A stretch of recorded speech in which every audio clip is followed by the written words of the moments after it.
Hello, kanizere ko utakiri muri ba bantu biga bataruka. Hari umuntu uba usanga yiga ugasanga hari amagambo abonye akavuga uti uko biri kose rino jambo sinzarikenera cyane rizakenerwa na ba bantu bashaka kwiga icyongereza ngo kiri hayi.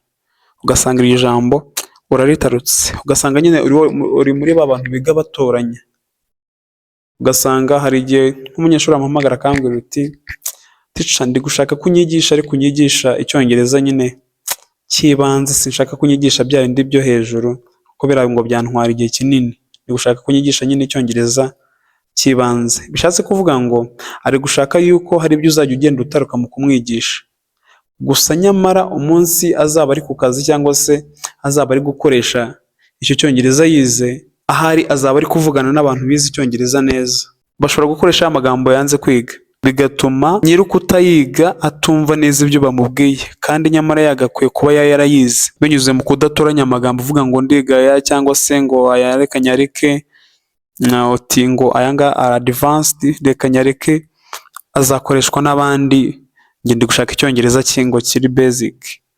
Nimba uzi ko nawe ukiri muri abo bantu, ndagira ngo nkubwire ko bizagutwara igihe kinini kugira ngo wisanzure mu cyongereza. Nimba ushaka icyongereza cyiza, iga udatoranya. Ibi bimeze nko ku ishuri. Hari ukuntu muri segonderi abanyeshuri wasangaga bagiye gukora nk'ikizamu, ugasanga hari abari kuvuga uti ibi baraza kubibaza, ibi ntibari buze kubibaza.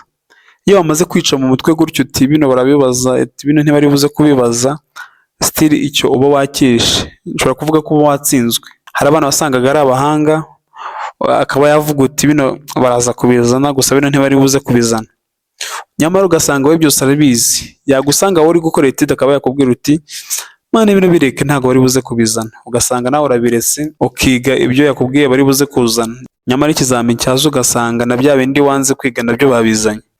Inama y'uyu munsi, iga udatoranya. Wenda ahangaha tugiye kwiga amagambo dukunze gukoresha cyane mu buzima bwacu bwa buri munsi. Gusa nkibusaba yuko n'ubundi nimba ureba gusa ukaba utitoza kuvuga, ukaba udakora ama practice buri munsi, bizagutwara igihe kinini kugira ngo utangire kuvuga cyangwa se kugira ngo utangire kwisanzura mu kuvuga icyongereza. Tugane twigisha kuvuga icyongereza, aho dutangirira hasi kuri fondasiyo y'icyongereza. Ibi ngibi ntago ari fondasiyo, n'ubundi biba bigomba gukoreshwa n'abantu wenda basanzwe hari icyo bazi mu cyongereza. Ariko nimba uzi ko utari kuri level yo kuba wakisanzura mu kuvuga icyongereza, tugane dutangire twigane icyongereza uhere hasi. Tuba twitoza kuvuga, twitoza no gushaka ubushuti n'icyongereza, kuko utabaye inshuti n'icyongereza biragoye yuko wakimenya. Tudatinze reka dutangire kuri ijambo rya mbere, ari ryo unless. Hano mu ntorero dufite I won't go unless you come.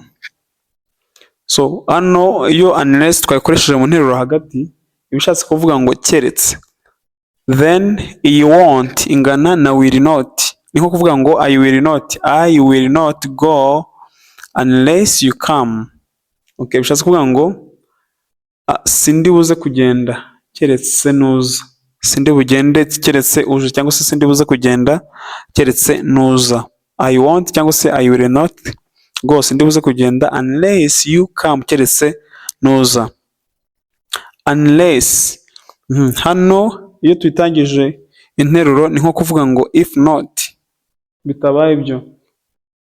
Unless it rains we will pray, ni ukuvuga ngo nimba unless ishatse kuvuga ngo if not, bishatse kuvuga ngo imvura nitagwa. Unless it rains ni nko kuvuga ngo if it doesn't rain, nitagwa bingana no kuvuga ngo unless it rains. Iyi unless ingana na if not.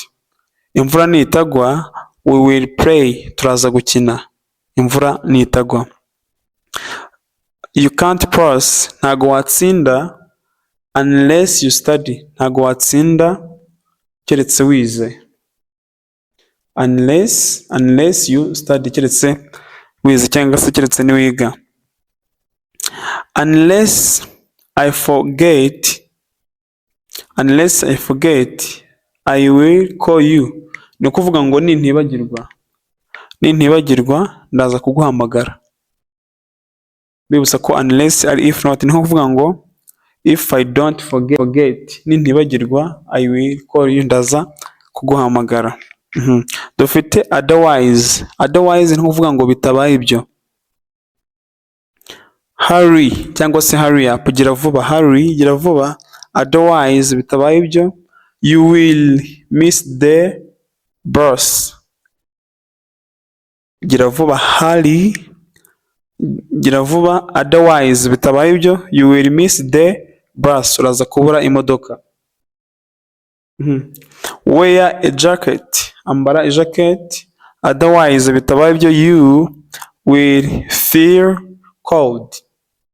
Kuvuga ngo ambara ijaketi, bitabaye ibyo uraza gukonja. You will feel cold, uraza gukonja. Study hard, otherwise you will fail. Ni ukuvuga ngo iga cyane. Study hard, iga cyane.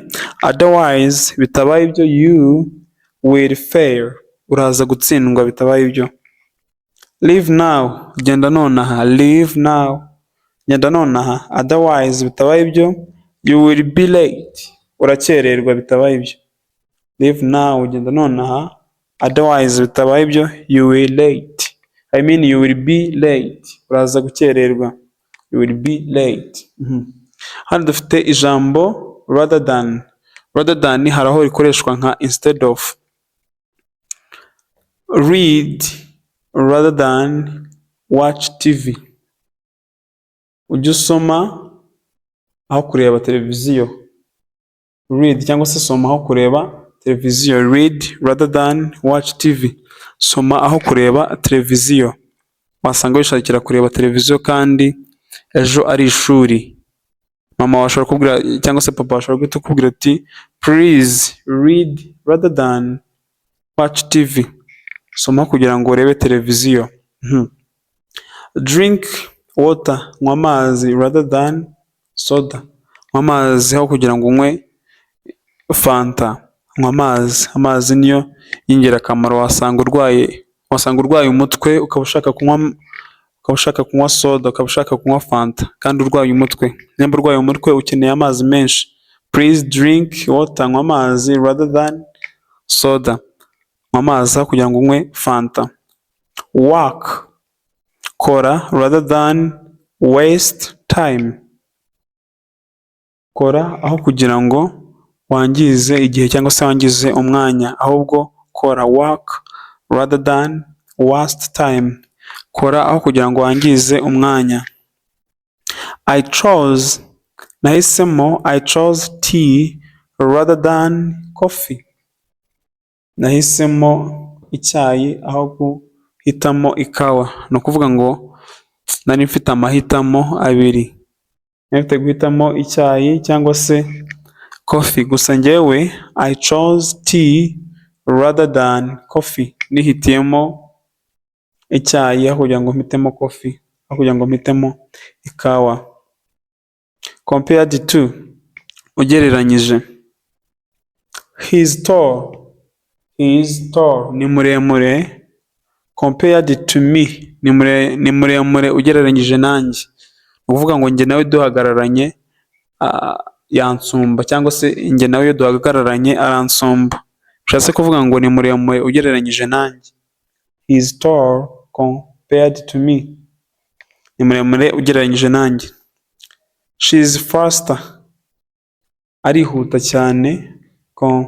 Compared to her sister, arihuta cyane ugereranyije na mushiki we. Ni ukuvuga ngo uko biri kose iyo tumutumye tugereranyije na mushiki we, iyo tumutumye niwe wihuta cyane akatuzanira ibyo tumutumye adakoresheje iminota myinshi cyane. Ni ukuvuga ngo she is faster, arihuta cyane. Compared to her sister, ugereranyije na sister we. Today is warm, uyu munsi harashyushye. Today is warm, uyu munsi harashyushye. Compared to yesterday, ugereranyije n'ejo. Hari igihe uba wumva ugereranyije n'ejo, uyu munsi harashyushye cyane pe, uko biri kose ejo hari hakonje, nta nubwo hari hashyushye cyane nk'uyu munsi. Then Today is warm compared to yesterday. Uyu munsi harashyushye ugereranyije n'ejo hashize. My bag, igikapu cyanjye, is heavy, igikapu cyanjye kiraremereye. My bag is heavy, igikapu cyanjye kiraremereye. Compared to yours, ugereranyije n'icyawe. Igikapu cyanjye kiraremereye ugereranyije n'icyanjye. I mean n'icyawe. My bag is heavy compared to yours. Igikapu cyanjye kiraremereye ugereranyije n'icyawe. Bishatse kuvuga ngo icyanjye nicyo kiremereye kurusha icyawe. Hano dufite fifth word, ijambo rya gatanu. Hari umuntu ushobora kuvuga ngo ushobora kumubaza se ugeze ku ijambo rya kangahe usobanura, agahita akubwira ngo ngeze kuri 5 word, ngo kuri 5 word ngo ngeze ku ijambo rya gatanu. Turavuga ngo ngeze kuri fifth, ni fifth word ntabwo ari 5 word. So irya gatanu ni it's up to you, ni wowe bireba cyangwa se birakureba. It's up to you to decide, ni wowe bireba gufata umwanzuro. Gufata umwanzuro ni wowe bireba. It's up to you to decide. It's up to you to call him, ni wowe bireba kumuhamagara. Just ni wowe usabwa kumuhamagara. Kumuhamagara ni inshingano zawe, ni wowe bireba ntabwo ari njye bireba.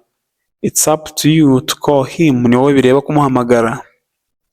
It's up to you, ni wowe bireba if we stay here, ni ukuvuga ngo ni wowe bireba guhitamo nimba tuguma hano, ni wowe uri buduhe umwanzuro.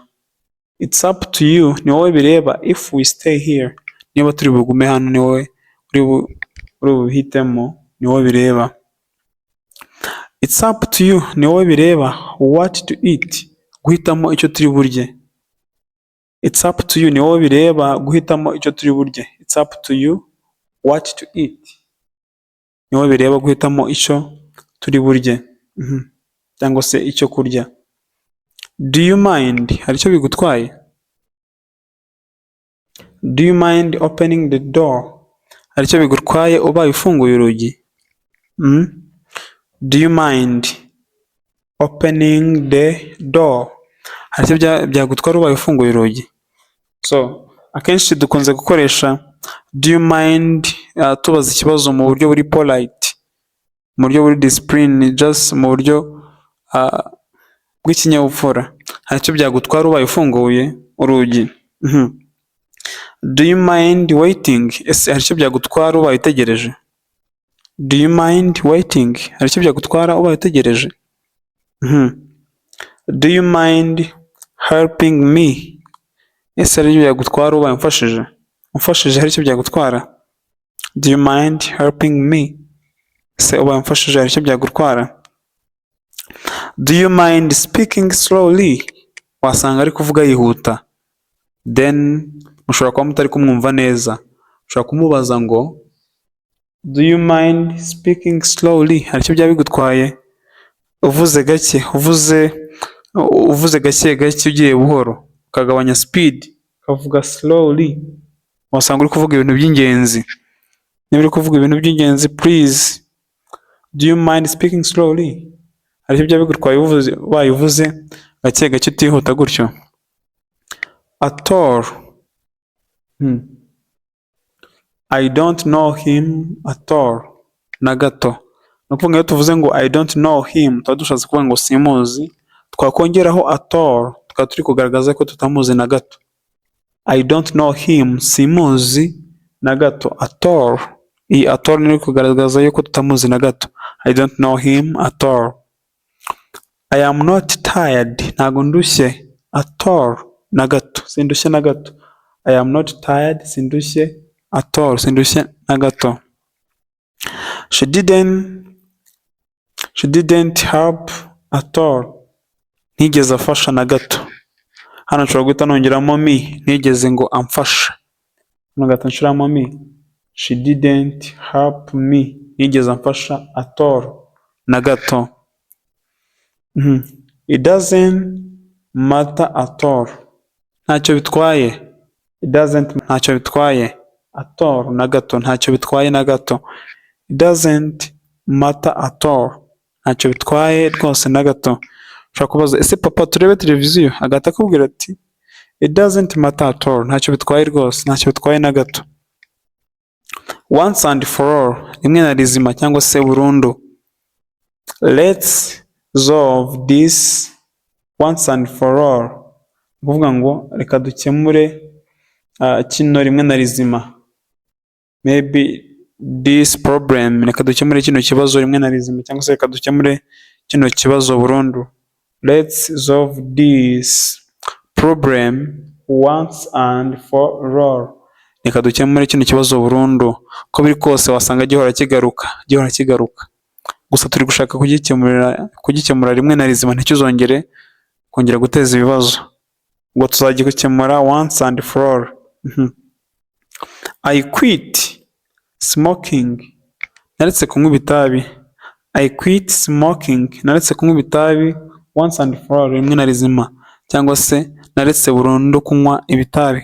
Ushaka kuvuga ngo waretse kunywa ibitabi burundu, ushaka kuvuga ngo I quit smoking once and for all. No kuvuga ngo iyi quit ntabwo igihinduka yaba ari muri present ndetse no muri past. I quit ihora ari quit. Ntabwo tuvuga ngo I quitted, no. Still ni I quit smoking. Naretse kunywa ibitabi once and for all. He left the company once and for all. No kuvuga ngo yavuye muri company burundu. He left the company once and for all. Yavuye muri company burundu. Stop arguing once and for all. Rekeraho impaka cyangwa se rekeraho kuburana burundu, bireke. No kuvuga ngo agree no gutongana cyangwa se kujya impaka. Stop arguing, rekeraho gutongana. Once and for all, bireke burundu. This is the end of our today's lesson. Gusa n'ubundi ndacyagushishikariza kwitoza kuvuga, kuko ndabizi yuko abantu benshi batajya babikora. Niyo ushatse kubikora hari igihe ucika intege, ugasanga ubikoze nka rimwe cyangwa se kabiri, ugasanga indi minsi ikurikira ushitse intege. Wishaka kurya utavunitse. Kugira ngo umenye icyongereza biragusaba kugira icyo ukora.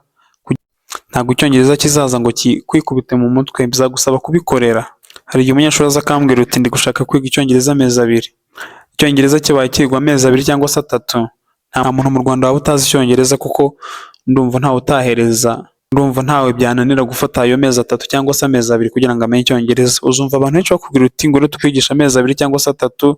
Uko biri kose uwo munyeshuri ntago aza kumbwira uti mwigisha icyongereza amezi 2 nta hantu yabyumvisha. Uko biri kose ahantu haba, uko biri kose hari ahantu aba yarabyumvisha bamubwira uti dushobora kwigisha icyongereza mu minsi 3 cyangwa dushobora kwigisha icyongereza mu mezi 3 cyangwa se mu mezi 2 cyangwa se mu mezi 5. Icyo gihe iyo yaje nkamubwira ngo ibyo ntibishoboka, hari igihe atekereza ngo uko biri kose uyu mwarimu nta bushobozi afite bwo kwigisha. Gusa njye ntacyo biba bimbwiye, ndakureka wenda ukagenda ukabyirebera, wenda ukazatanga ubuhamya nyuma. Gusa ntibakababeshye rwose, icyongereza ntago wakiga mu mezi 2, amezi 3 cyangwa se amezi 4. Gusa wenda biterwa na level uriho. Gusa ntibakababeshye bababwira ngo icyongereza ushobora kukiga ukwezi kumwe, amezi 2, amezi 3, amezi 4 gutyo. Just wowe ihereza intego uvuge ngo nziga icyongereza mpaka kimenye. Ibyo birahagije. Nkunze kuvuga ngo icyongereza ntago ari nk'amazi uri busuke ugasuka akavuga uti hano arageze aruzuye. Icyongereza ntago ari uko gikora. Icyongereza ntago ukiga ngo ukwezi kwa 3 ngo kibe kiruzuye. No, icyongereza uhora wiga, uhora ukenera ku improving, ugera ku yindi level. Niyo mpamvu rero tutagomba kuvuga ngo icyongereza uzakiga amezi aya n'aya. Icyo ukeneye gusa ni ugukora practice za buri munsi. Reka duhurire mu isomo ritaha. Thank you for watching.